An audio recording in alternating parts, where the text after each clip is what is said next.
Throughout my career as a well-acclaimed movie maker, I have exposed many conspiracies and fraudulencies. But of all the things I've encountered, one thing still haunts me. I've been too scared to discuss it, but in the name of the pursuit of truth, I have decided to confront it. To confront him. In order to retell the story from the beginning, I've decided to go to the source, to go to where it all began, Columbus High School. It was here that I met this young boy who seemed to be at the middle of all this people disappearing nonsense.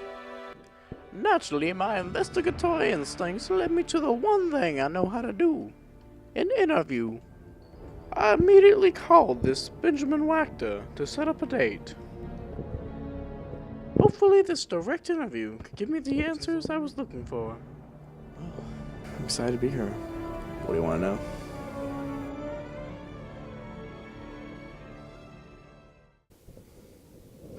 Wow, all the way back, huh? Alright, my name is Benjamin Wachter. I went to Columbus High School for 4 years. I had an average high school experience, and that was that.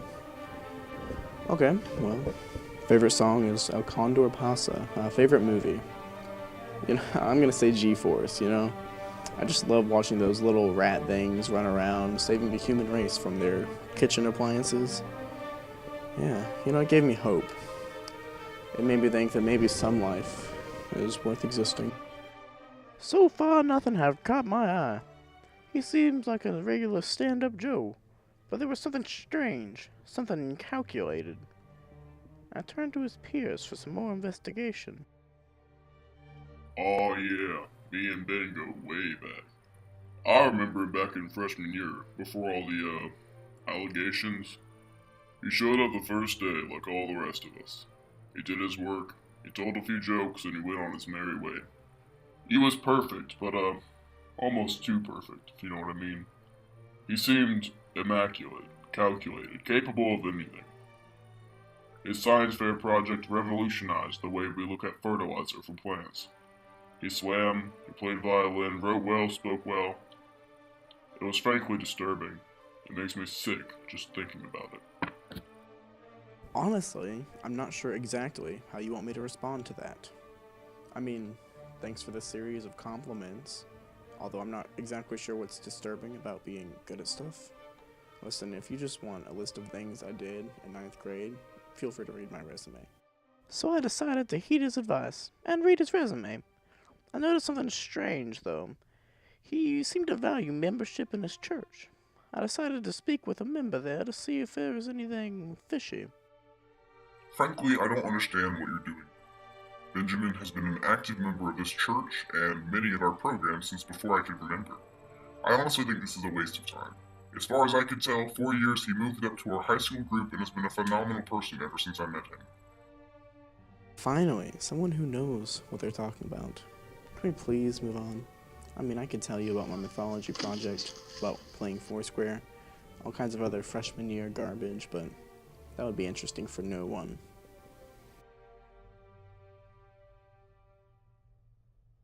Oh, you know what? Now that I think about it, Ratatouille. My favorite movie is definitely Ratatouille. I just love watching the guinea pig running around cooking food instead of people, yeah. Oh yeah, sorry. 10th grade year, yeah, that's when things started getting fun. It was my older brother's senior year, and because being in the same church and being so close in age, I knew a lot of the, what do you call them, people. Yeah, people that were graduating that year, yeah. So if you really want some information, maybe you could talk to some of them, see what some of them have to say. Yeah, I know Ben. I've known him a long time. I've been knowing him this 10th grade year, when all the stuff happened.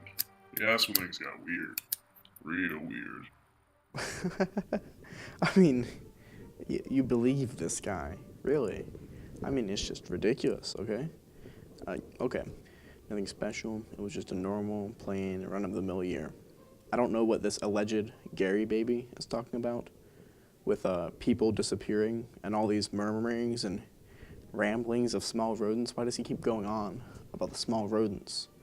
I mean, who is this guy? Maybe there's something wrong with him. Ever thought of that, huh? Okay, well, why don't we talk about something meaningful that happened sophomore year? I wrote a song sophomore year. No one talks about the song I wrote that year. No, all anyone talks about is people disappearing. When did Darnie this? I hit a brick wall in my investigation. So far, absolutely nothing of interest had come up in any of the interviews. So I followed the only thread I could think of to follow, the song.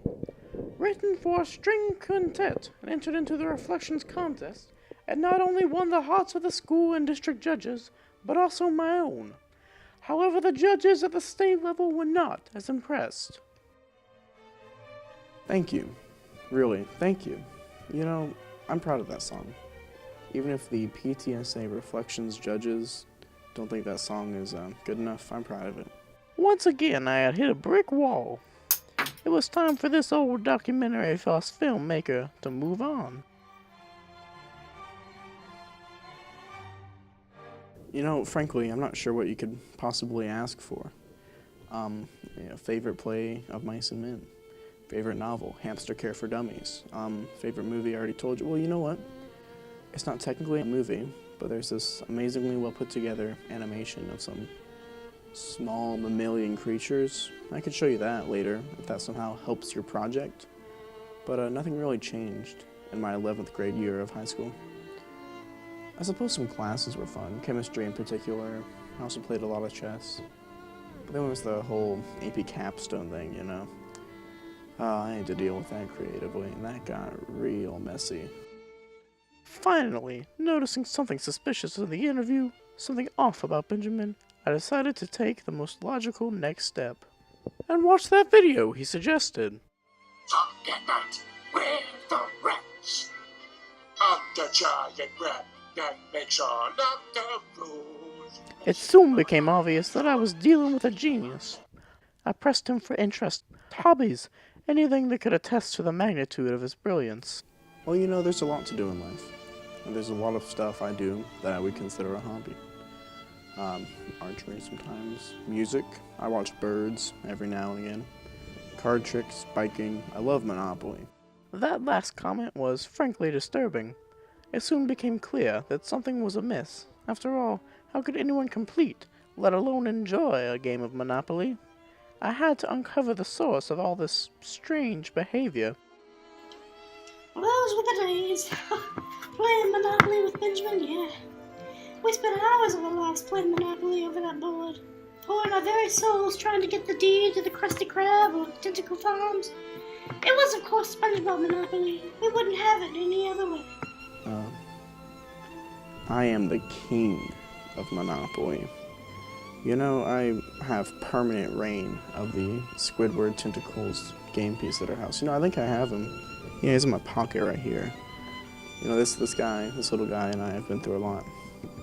You know, we have a lot of household rules when we play Monopoly.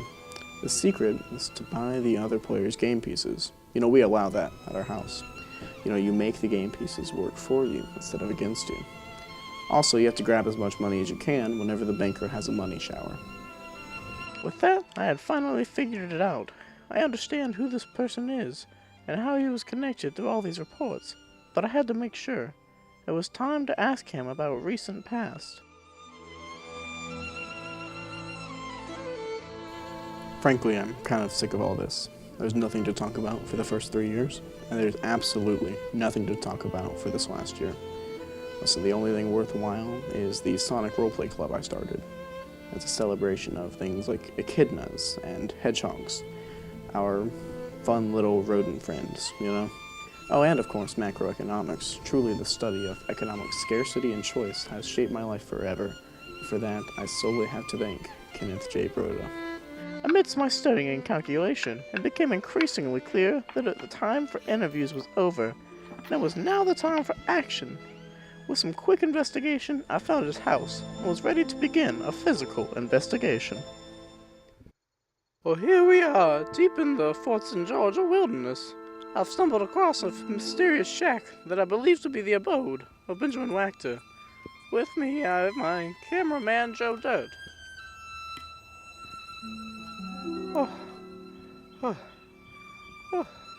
Oh, Joe, look at that. I think we're getting closer. Joe, look at Look at this.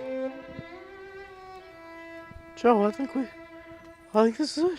I think we solved Joe. Joe did. I think we did it, Joe. Joe.